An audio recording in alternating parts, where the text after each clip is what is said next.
السلام علیکم عزیز طلبہ و طالبات، امید کرتی ہوں آپ سب خیر و عافیت کے ساتھ ہوں گے۔ ہمارا موضوع تھا نعت رسول مقبول جماعت نہم۔ اس کی آج ہم تشریح کریں گے شعر نمبر 3 کی۔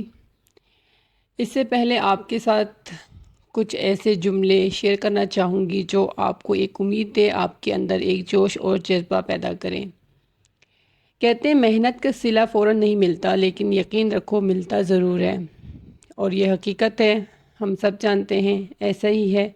لہٰذا تمہارا سب سے بڑا ہتھیار ہے یقین، صبر اور مسلسل محنت، اور انشاءاللہ وہ ٹائم بہت جلد آئے گا جب آپ اپنے مقصد میں کامیاب ہو جائیں گے۔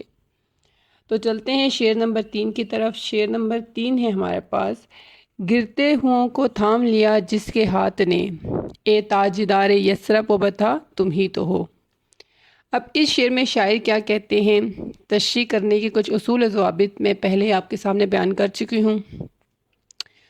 اب یہاں پر اس نظم کے شاعر مولانا ظفر علی خان ہیں۔ ان کی شخصیت کے کئی پہلو ہیں۔ وہ ایک اچھے شاعر بھی تھے، بیک وقت قادر الکلام اور کامل الفن شاعر، صاحب اسلوب، ادیب، بے باک صحافی، جگردار سیاستدان اور بے مثل خطیب تھے۔ ظفر علی خان کو مختلف موضوعات کے علاوہ نعت میں بھی کمال حاصل تھا۔ محبت، عقیدت میں پرتاثر نعت گوئی بھی آپ کے شاعرانہ مقام اور مرتبے کی عکاس ہے۔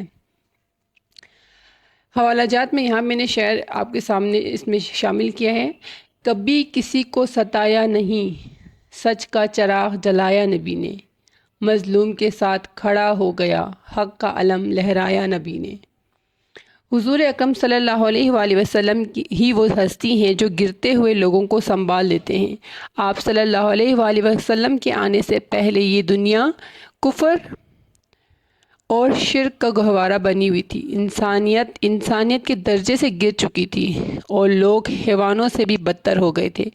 آپ صلی اللہ علیہ وآلہ وسلم کے آنے سے اس دنیا میں دوبارہ امن و سکون آ گیا۔ آپ صلی اللہ علیہ وآلہ وسلم نے انسانوں کی گرتی ہوئی معاشرت اور تہذیب کو سہارا دے کر یہ بتایا کہ انسان کیا ہے اور انسانیت کس چیز کا نام ہے۔ شاعر حضور اکرم صلی اللہ علیہ وآلہ وسلم کو اس عظیم ہستی کے طور پر پیش کرتا ہے جو ہر مشکل میں لوگوں کی مدد کرتے ہیں۔ آپ نے ہی لوگوں کی اصلاح کی، ان میں اخلاق حسنہ پیدا کیا، معاشرے کے کمزور اور لاچاروں کی مدد کی، ان کو سہارا دیا، معاشرے میں ناانصافی کا خاتمہ کیا۔ اب یہاں پہ حوالہ جات میں نے ایک اور شعر یہاں آپ کے سامنے بیان کیا ہے: دنیا نے جسے دیکھ کے اخلاق سیکھے، وہ ذات ہے رحمت کی، نبی سب سے اچھے۔ تاجدار یثرب و بطحہ سے کیا مراد ہے؟ اس سے مراد وہ عظیم ہستی جو یثرب مدینہ اور بطحہ سے مراد مکہ کے تاجدار ہیں۔ آپ صلی اللہ علیہ وآلہ وسلم کو اگرچہ مکہ سے نکال دیا گیا تھا، لیکن آپ صلی اللہ علیہ وآلہ وسلم بعد میں مکہ کے حاکم بن کر سامنے آئے۔ صرف مکہ اور مدینہ کے ہی نہیں بلکہ تمام عرب کے بادشاہ بنے، اور آپ صلی اللہ علیہ وآلہ وسلم کا دین، آپ صلی اللہ علیہ وسلم کی تعلیمات پوری دنیا میں آپ صلی اللہ علیہ وآلہ وسلم کے نام کی طرح مقبول ہوا۔ ترجمہ یہاں پہ میں نے حوالہ جات کے لیے اس کو بھی شامل کیا ہے۔ ترجمہ ہے: اور بے شک آپ صلی اللہ علیہ وآلہ وسلم عظیم اخلاق کے بلند مرتبے پر فائز ہیں۔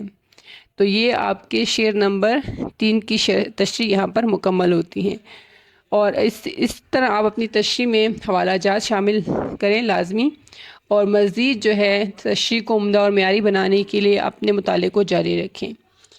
اگلی تشریح تک کے لیے اللہ حافظ۔